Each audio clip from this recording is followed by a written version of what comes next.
Cherry class. Are you ready for story time?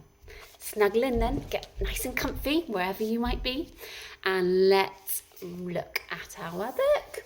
We've got the squirrels who squabbled. Put your hand up if you know this one. Hand up if you don't. This is a good story because it's about rules. See if you can think about what rule that we have at school that they're finding it hard to follow. Right, now, the author, the person who writes the story, is called Rachel Bright. And the illustrator, the person who draws the picture, is called Jim Field. In a towering forest, where summer had been, the cool air a bit fresh, and the mosses grew green. And as autumn edged in, and the sky raged red, the sleepiest creatures got ready for bed. Creatures might get ready for bed. While up in a tree swung a flightly young squirrel, who everyone knew as Spontaneous Cyril. Do you know the word spontaneous? Spontaneous means you do something out of the blue. All of a sudden, you do something that you hadn't planned to do. Spontaneous. So it sounds like Cyril likes doing lots of new things. Now, most foresty folk had seen to their needs through the plentiful months of mushrooms and seeds. They'd built up their stores so they'd all be well fed through the frosting of winter that glittered ahead. So remember, lots of animals hibernate in the colder months. Before winter, they get all their food ready. But Cyril, do you think he's ready for winter? He lived in the now and the here. He'd adventured, he'd partied his way through the year. So his cupboard was empty, his hollow was bare. He hadn't a mouthful of food anywhere. Oh, now that it's winter, look. He's got no food.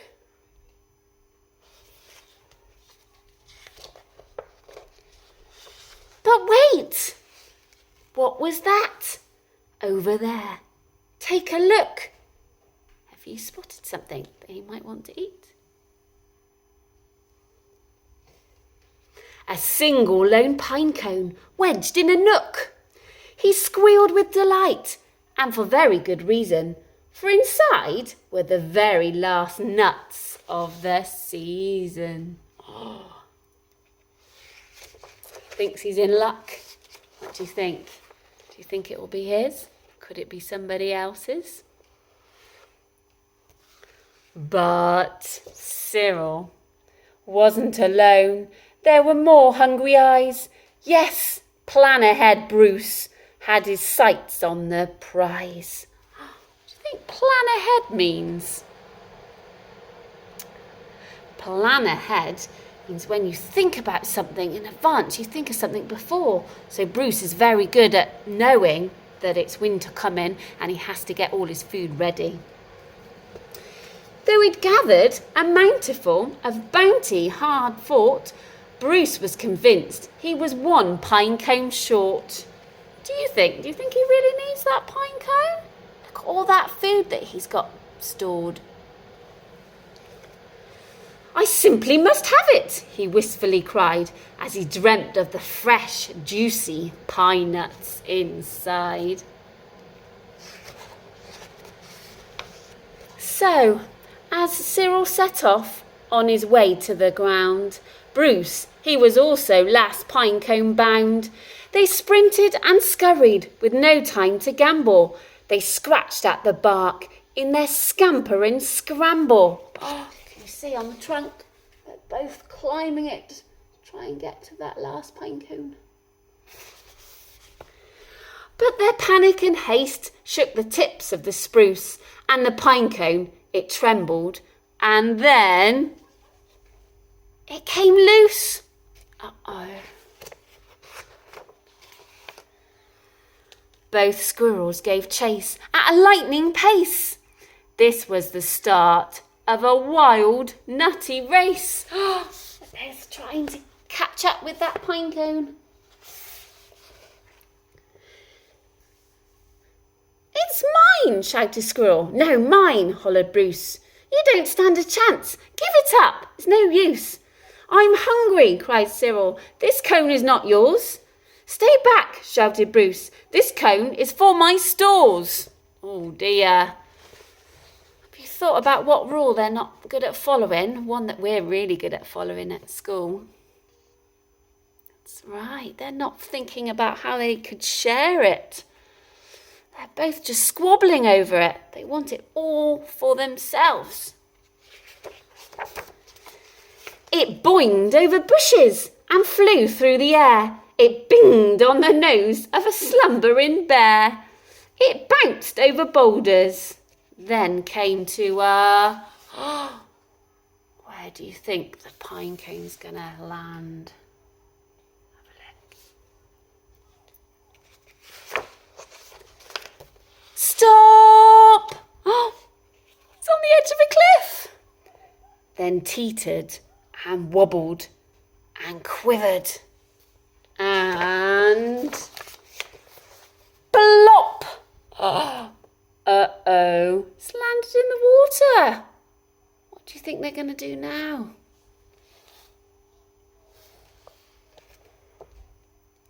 Both squirrels followed. The water was fast. Would they learn that they needed each other at last? They need to work together. That's a rule we're very good at following at school.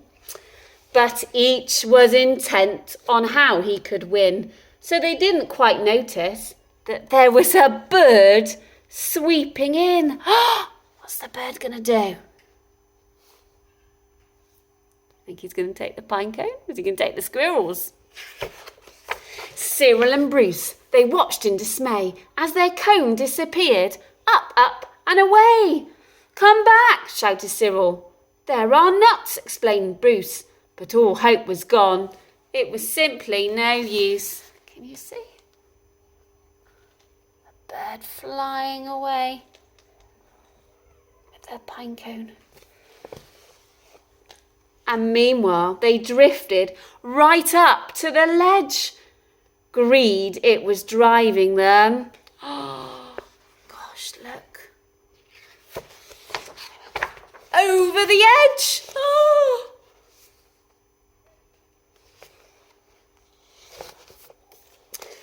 Cyril and Bruce, they had taken a fall. They were paying the price for wanting it all.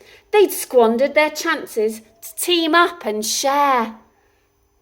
Would their nutty young hopes simply end in despair? What do you think? Will they learn their lesson? Will they now work as a team and share? Oh, I hope so.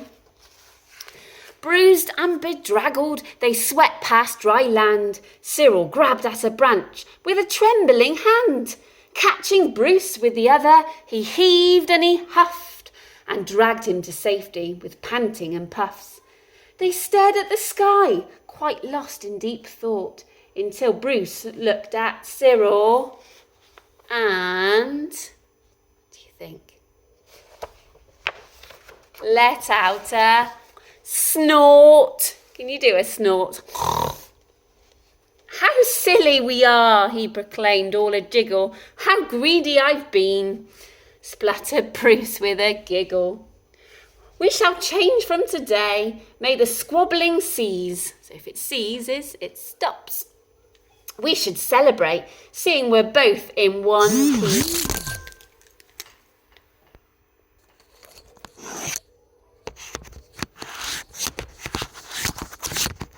Oh, sorry, the video went there. Can you all see me still? Let's carry on. From that day and forward, they made a great pair. They would gather together and found they could share. Yes, Cyril and Bruce, they knew in the end. The best thing to share is a laugh with your friend. Aww. Thumbs up if you love a laugh with your friends? Yeah, we have a giggle all the time in class, don't we? Have a think about who makes you laugh in class. Really lovely listening, everybody. So that's the squirrels who squabbled, and they learned in the end to share and be good friends. Well done, everybody. Bye.